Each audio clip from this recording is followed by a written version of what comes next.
April. You like hockey's back, don't you?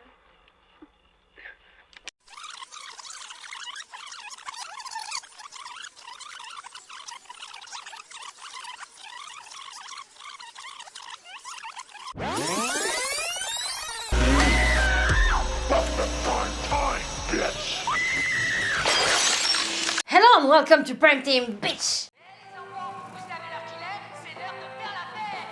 C'est ta fête, alors éclate-toi à fond. C'est ta fête, tous ensemble nous te fêtons. Adieu poupées et mannequins de cire, aujourd'hui nous accompagne le fabuleux Nicolas Cage dans une séance de ménage qui n'est pas près d'oublier, avec le très bon Willy's Wonderland, sorti en 2021 et réalisé par Kevin Lewis.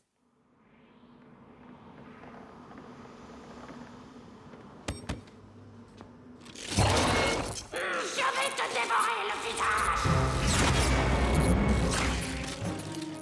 Dans Willy's Wonderland, Nicolas Cage, qui est aussi producteur sur le film, campe un homme dont on ne connaît pas le nom et qui ne prononce jamais un mot. Cet homme accepte contre réparation de sa voiture de nettoyer une salle de jeu pour enfants. Seul petit bémol, les toiles d'araignée ne sont pas son plus gros souci car les animatroniques sont bel et bien vivants et ils veulent faire couler le sang. Et pour cause, Willy's Wonderland était autrefois un restaurant avec une aire de jeu des plus communes.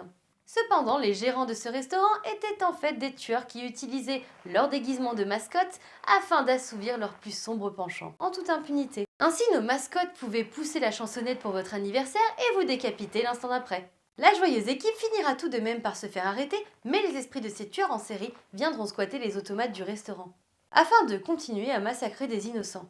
Nos gentils automates, bien que quelque peu flippants, ne sont pas là pour enfiler des perles et quiconque osera se balader dans les couloirs du Willy's Wonderland n'en sortira pas vivant. Entre Nicolas Cage qui est en total roue libre tandis qu'il nettoie des flippers, les animatroniques bien flippants et une ambiance saut 80, Willy's Wonderland a tout pour me plaire et je ne saurais lui résister. Le film a aussi une incroyable vibe, Five Nights at Freddy's. Et à la manière d'un slasher, Willy's Wonderland s'articule dans un laps de temps très court. La quasi-totalité de l'action se déroule dans une seule et unique nuit. Une nuit de folie que Nicolas Cage n'est pas prêt d'oublier, entre dépoussiérage intensif et bagarre d'animatronique. Le film a par ailleurs eu le droit à 3 préquels en comics. Willy's Wonderland est totalement foutraque et jouissif, il n'a aucune limite et le spectateur prend un malin plaisir à découvrir cette version iconisée à l'excès de Nicolas Cage. Une icône qui se joue de lui mais est aussi un as du ménage.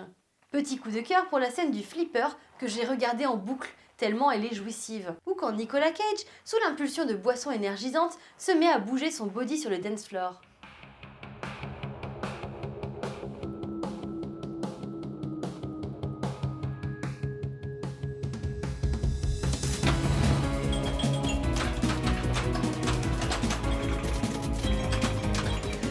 Enfin, le long métrage plonge corps et âme dans l'absurde, pour mon plus grand plaisir. Alors oui, certains me diront probablement qu'il s'agit d'un Mylène movie, mais j'assume totalement.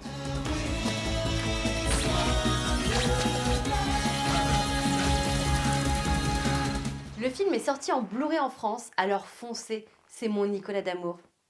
Il est temps à présent de passer à la carte blanche. Aujourd'hui, c'est Zala, la créatrice des Mignonstres, qui va nous présenter la sienne. Bonjour à tous et bonjour Mylène, merci beaucoup pour ton invitation. Alors le thème de cette année, pantin et poupées, ça me parle vraiment puisque entre mes collections et mes créations, je suis vraiment bien entourée. Mais bizarrement, ce qui m'est venu vraiment la première chose en tête, c'est le personnage de Pinocchio.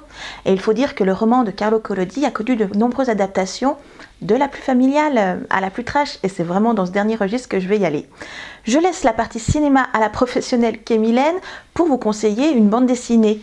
Hop, et c'est mieux à l'endroit, Pinocchio de Winchlus, sorti en 2008 aux éditions des Requins Marteaux. Alors, bon, on oublie le brave Geppetto et son pantin de bois. Ici, c'est un scientifique qui a créé un androïde sous la forme d'un petit garçon qui est une véritable arme de destruction massive.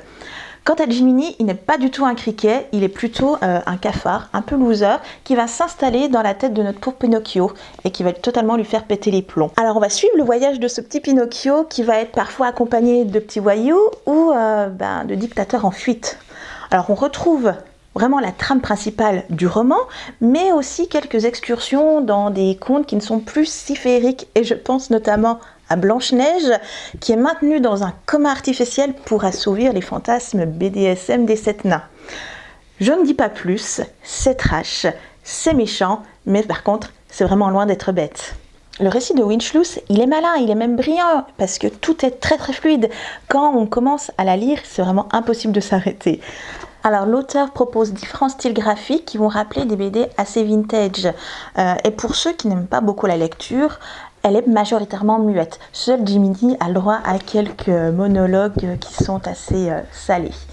Alors ce n'est pas une œuvre qui est totalement méconnue puisqu'elle a vraiment fait sensation à sa sortie. Elle a remporté plusieurs prix dont le célèbre Fauve d'or d'Angoulême en 2009. Récemment, pour les 10 ans de sortie, il y a une nouvelle édition qui est vraiment magnifique et je pense qu'elle pourra trouver place dans la bibliothèque de tous les amateurs de genre. Merci beaucoup Zala pour cette carte blanche. N'hésitez pas à me taguer avec le hashtag Welcome to Halloween 2022, à activer la petite cloche et à suivre le calendrier sur les réseaux sociaux de la chaîne, Twitter ou Instagram. Vous pouvez également me soutenir sur Utip et puis n'oubliez pas, les vidéos c'est tous les jours durant le mois d'octobre.